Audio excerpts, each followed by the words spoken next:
C'est pour ça que de plus en plus, mes bien-aimés dans le Seigneur, dans les temps de la fin, l'église véritable, elle sera cachée.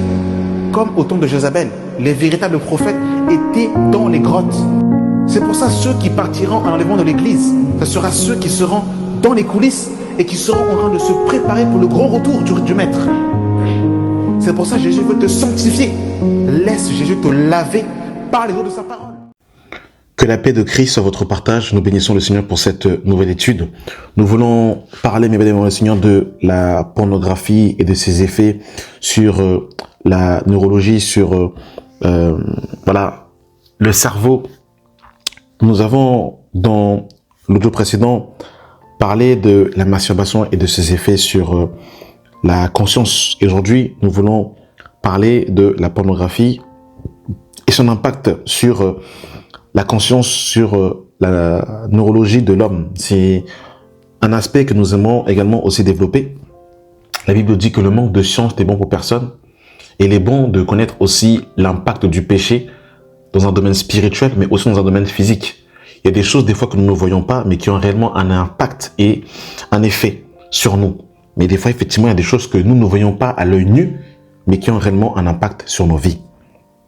Alors, les effets neurologiques. Donc, le cerveau, il est conditionné. La pornographie agit sur le système de récompense du cerveau de la même façon que certaines drogues. Je ne sais pas si on se rend compte. C'est qu'en fait, quand on est accoutumé à la pornographie, ça stimule dans le cerveau une hormone qui est semblable à de la drogue. Libération de la dopamine. À chaque visionnage, le cerveau reçoit une décharge de dopamine, le neurotransmetteur du plaisir et de la motivation. Deuxième point, la tolérance. Avec le temps, il faut des images plus fortes, plus explicites, plus extrêmes pour obtenir la même excitation. Donc, c'est-à-dire que dans un premier temps, eh bien, en fait, il y a cette hormone de la dopamine qui est libérée à chaque image que nous voyons. Et plus on regarde, c'est comme si en fait ça va brouiller le neurotransmetteur du plaisir. Et par la suite, pour que on puisse avoir une intensité plus forte, il faut que l'image soit comme en fait plus dégradante.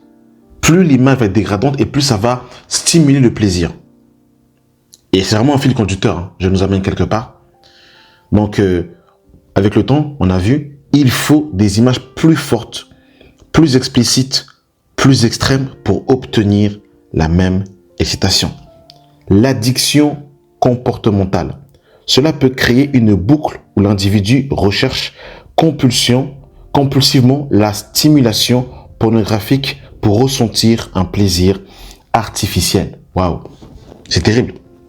En fait, le plaisir que Dieu a donné dans le cadre du mariage avec un partenaire physique devient virtuel, devient fictif. Donc du coup, on rentre dans un monde, on rentre dans un plaisir qui n'est pas celui du Seigneur.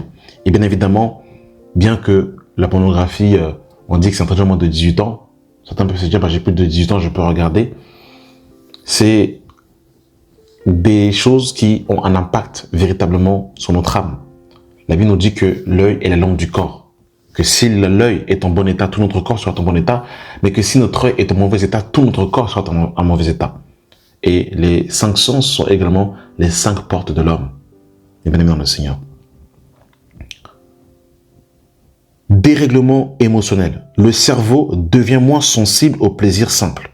Amour réel, tendresse, connexion émotionnelle. Car il est surstimulé. Waouh! Je ne sais pas si on se rend compte. C'est-à-dire qu'en fait, la consommation des films érotiques dérègle la sensibilité émotionnelle.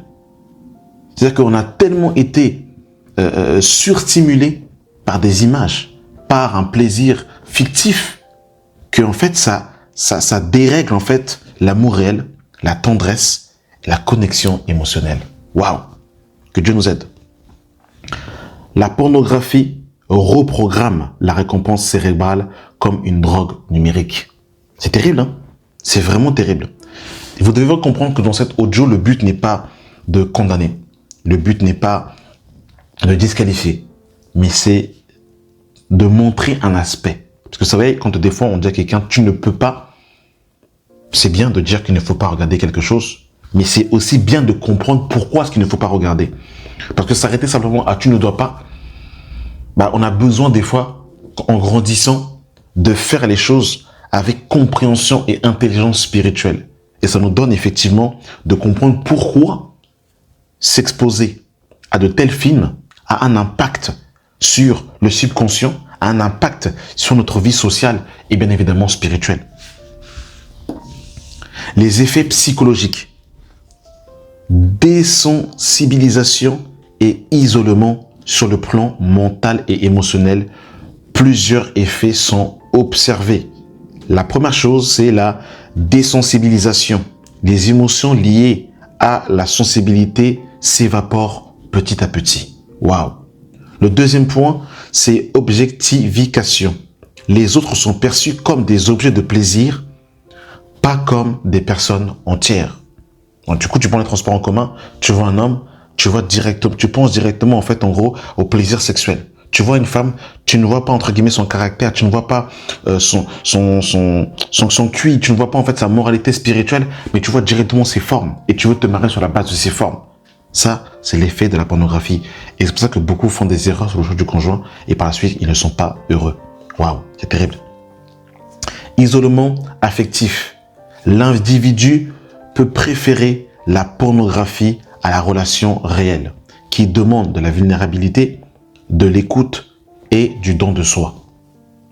Waouh. Troisième point, culpabilité et honte. La consommation peut générer un conflit interne entre le désir et les valeurs morales, ce qui entretient un cycle de honte et de rechute. C'est-à-dire que quand en fait on tombe dans cette boucle-là, on n'arrive même plus au bout d'un moment en fait à demander pardon.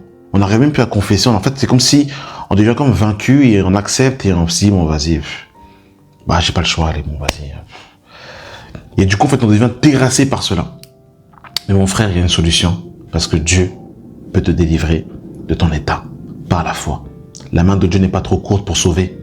Si tu crois par la foi, tu peux être délivré par la puissance du Saint-Esprit. Les effets sur la conscience, altération de la perception du réel. La pornographie agit aussi sur la structure de la conscience, c'est-à-dire la manière dont on perçoit la réalité. Elle réduit la sexualité à un acte mécanique, déconnecté du cœur et de l'esprit. Waouh, c'est terrible, mes amis dans le Seigneur. Et vous savez, j'étais tombé sur un article où un ancien acteur de films érotiques avait confessé en expliquant effectivement les coulisses de la pornographie. Et il disait qu'effectivement, qu'il était impossible de reproduire ce que l'on voit dans les films érotiques dans la vie de tous les jours. Le problème avec ces films, c'est que ce n'est même pas la réalité, c'est un mensonge. Donc du coup, il présente quelque chose de fictif, quelque chose d'irréel, que l'on va vouloir reproduire dans le lit conjugal. Et bien évidemment, en voulant reproduire ce qu'on a vu dans le lit conjugal, on va souiller le lit conjugal, bien évidemment. Parce qu'il est écrit dans Hébreux chapitre 12, justement, que Dieu jugera les impudiques et les adultères. Que le lit conjugal est exempt de toute souillure. Donc ça, c'est la première des choses, c'est qu'on introduit dans le lit conjugal des souillures et des pratiques impies. Ça, c'est la première des choses qu'il faut noter. Deuxièmement, c'est que souvent ces acteurs sont des fois drogués, sont stimulés pour justement avoir des performances qui ne sont pas des performances naturelles, mais ils vont avoir des performances parce que certains vont se droguer, certains vont se piquer pour être surperformants pour une scène qui peut avoir plusieurs coupures.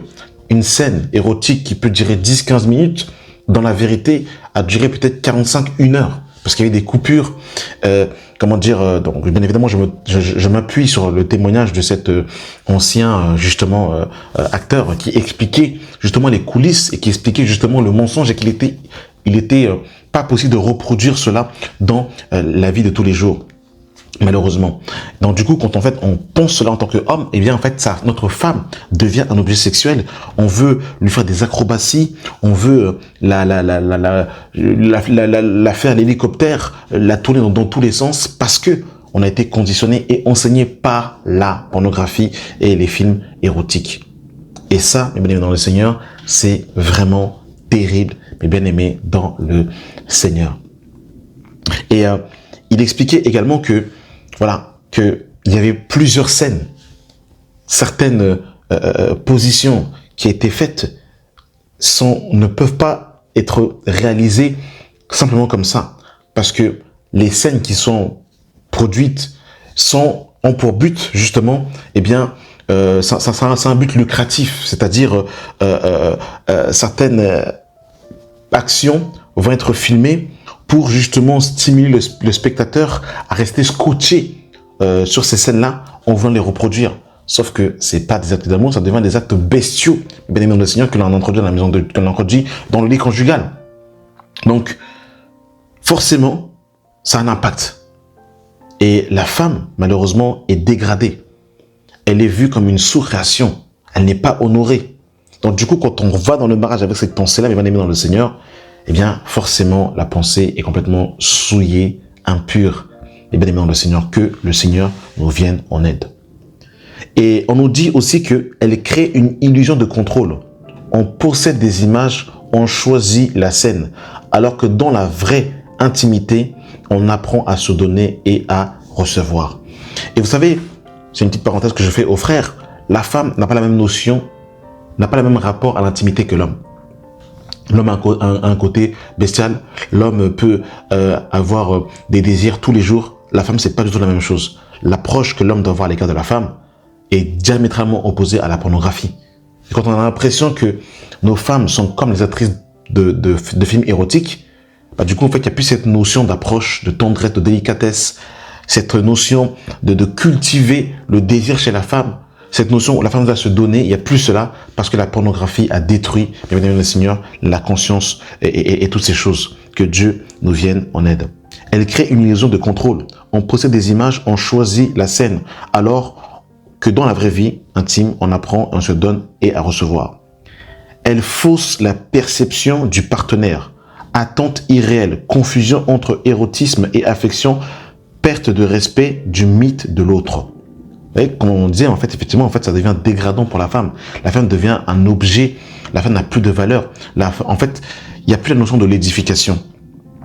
Et on comprend que même la notion, tu aimeras le Seigneur ton Dieu de tout ton cœur, de toute ton âme, de toute ta pensée, et tu aimeras ton prochain comme toi-même, nous appelle au renoncement à nous-mêmes. On vit pour le Seigneur et pour les autres.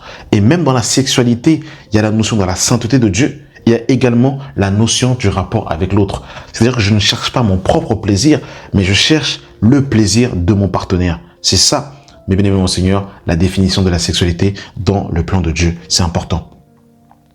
La voie de la guérison. Donc, quelques pistes. Donc, il y a la rééducation de la dopamine. Donc, c'est stopper la stimulation visuelle artificielle. Redécouvrir les plaisirs simples comme marcher, observer la nature, voir, avoir une interaction humaine. Parce que, bien évidemment, eh bien, la pornographie, quand on est lié dedans, ça nous amène à l'isolement, à nous cloisonner, à ne plus nous rassembler, à rester isolés, seuls. Et c'est le but du diable. C'est que lorsque tu es tombé, le diable veut t'isoler, te mettre de côté, te frustrer, te culpabiliser, t'accabler, te condamner, te mettre plus bas que terre pour que tu ne te relèves pas, pour que tu ne te sanctifies pas, pour que tu n'aies pas une communion fraternelle. Donc mon frère, ma sœur, ne reste pas dans la culpabilité. Sors de la culpabilité. Sors du manque d'estime de toi, parce que la valeur que Christ a pour toi, ce n'est pas toi qui l'as, mais c'est Dieu qui te la donne. Et il faut que tu te regardes, non comme tes yeux te perçoivent, non comme le diable te décrit, mais comme Dieu te décrit, mon frère, ma sœur. La grâce est encore possible. Le pardon est encore possible. Relève-toi, mon frère, ma sœur. Donc, voilà. Et par rapport aux pratiques spirituelles, donc méditation, prière, pour reconnecter la conscience au corps, renouer avec l'amour réel, apprendre à aimer sans posséder, à désirer sans consommer. Soutien communautaire, l'église locale, un partenaire de prière et de foi, afin d'éviter la solitude et la confusion. ses péchés, confesser ses péchés afin d'exposer les ténèbres pour ne pas être rongé par la culpabilité ou les états d'âme. Et ça, c'est vraiment important, les bien-aimés dans le Seigneur. C'est la notion de la rééducation. Vous savez, quand en fait on prend l'engagement d'arrêter, de se stopper de la pornographie, c'est une bonne chose, les bien-aimés dans le Seigneur. Mais maintenant, il faut une rééducation. On l'a dit dans l'audio précédente, il faut marcher par l'esprit. La marche par l'esprit, les bien-aimés dans le Seigneur, c'est tout simplement une rééducation. On a hérité de nos pères une conduite, une manière de marcher, une manière de parler, une manière de s'exprimer. Maintenant, on vient à Christ, on doit crucifier la chair avec ses passions et ses désirs, et on doit réapprendre à marcher, comme Christ veut que nous puissions marcher. Et en réapprenant à vivre, mes bien-aimés dans le Seigneur, en réapprenant justement à se rééduquer en Jésus-Christ, et bien c'est à ce moment-là effectivement que on va marcher en nouveauté de vie. Ça, c'est vraiment important. Donc, cette notion de sortir de ces pratiques, de la masturbation, de la pornographie, est une bonne chose. Mais à côté de ça, elle doit être... l'homme n'a pas horreur du vide. Elle doit être comblée par... voilà, une activité spirituelle, une activité physique, par justement, comment dire, des loisirs, je dirais, édifiants, apprendre à faire la cuisine, apprendre en fait à faire les travaux, comment dire, se rendre disponible pour la communauté, comment dire, méditer la parole de Dieu, voilà, toutes ces choses sont importantes. Et on l'a dit dans l'audio précédent, David est tombé parce que malheureusement, il n'était pas là où il devait être. Il était dans la distraction, il était dans le péché.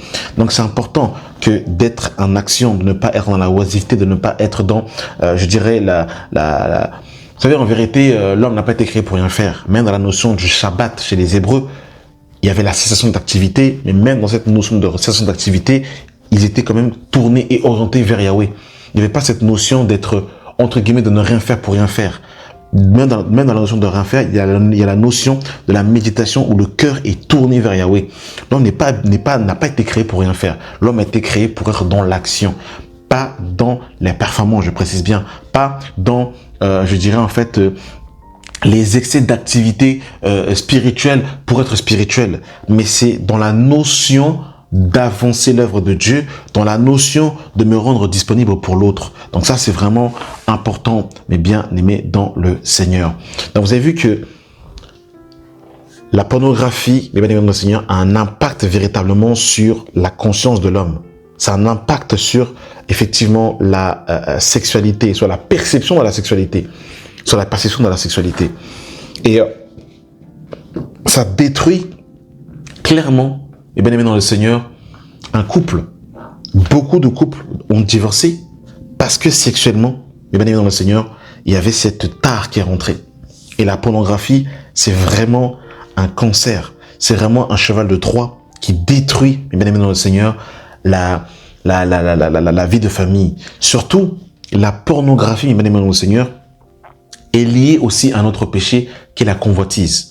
C'est-à-dire que quand en fait on est attaché à la pornographie, il y a quelque chose qui s'attache aussi à nous, c'est la convoitise. C'est-à-dire que tu peux être marié, mais quand tu vas regarder une autre femme, un autre mari, tu peux être dans la convoitise. Tu peux commencer à t'imaginer des choses. Et il y a une autre chose aussi qui est aussi associée, c'est les mauvaises pensées.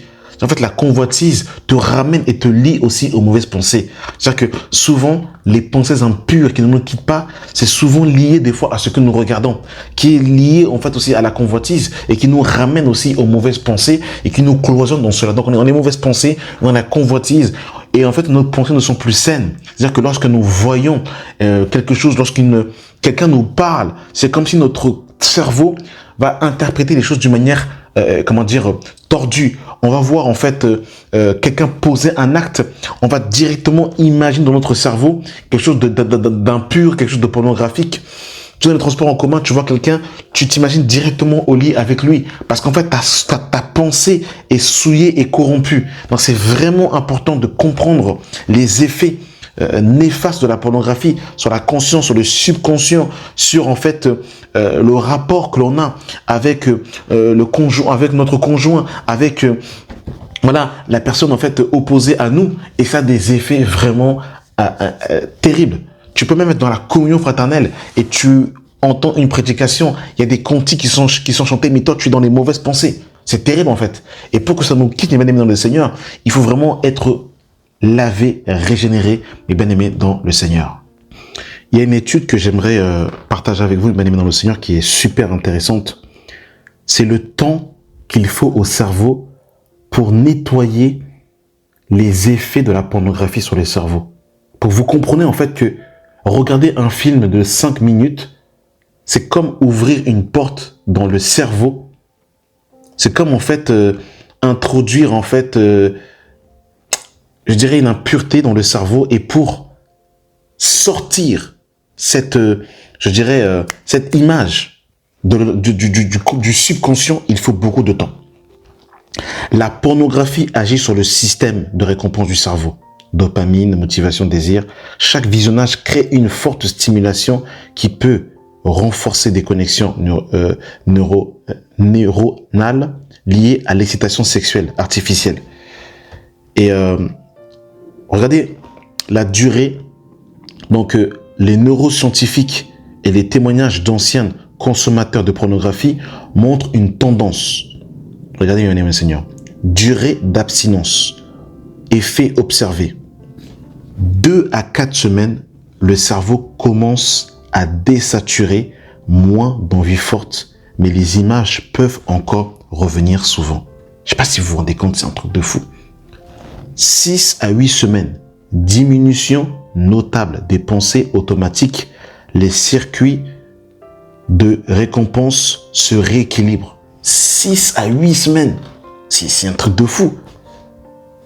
3 à 6 mois, le cerveau retrouve une réponse plus naturelle au désir et les images instructives deviennent rares. 6 à 8 mois, beaucoup rapportent une paix mentale durable, une reconcentration retrouvée et une vision plus saine de la sexualité.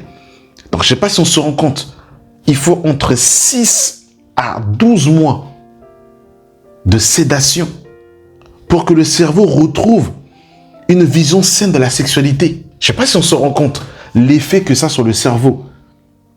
C'est terrible. Il faut vraiment que cette... j'ai pas souvent pour habitude de le dire, mais il faut vraiment que ce message soit partagé. C'est terrible, mes bien-aimés dans le Seigneur. Vous vous rendez compte? Regardez, ces durées varient selon la fréquence d'exposition passée, la durée totale de consommation, la force de la volonté et des habitudes d'une vie, sommeil, sport, spirituel, environnement. Waouh, c'est vraiment terrible. Hein. C'est vraiment terrible. Waouh, vraiment que le Seigneur vraiment nous vienne en aide. Donc, en résumé, en moyenne, il faut 90 jours de coupure totale pour que le cerveau commence à se rééquilibrer. Et 6 mois et 1 an pour que les images dégradantes s'effacent presque complètement à condition de ne plus s'y exposer et de nourrir son esprit autrement. Franchement, c'est un truc de fou. C'est vraiment un truc de fou. Je sais pas si on se rend compte, mes bien-aimés dans le Seigneur, les effets de la pornographie, l'impact que ça a. C'est-à-dire qu'il faut une cure de minimum 1 an sans consommer. C'est-à-dire que quand en fait on reconsomme, c'est comme si en fait on retombe dans une boucle.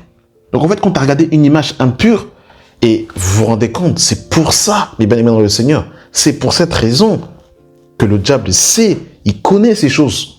C'est pour ça qu'il nous bombarde d'images subjectives sur les réseaux sociaux.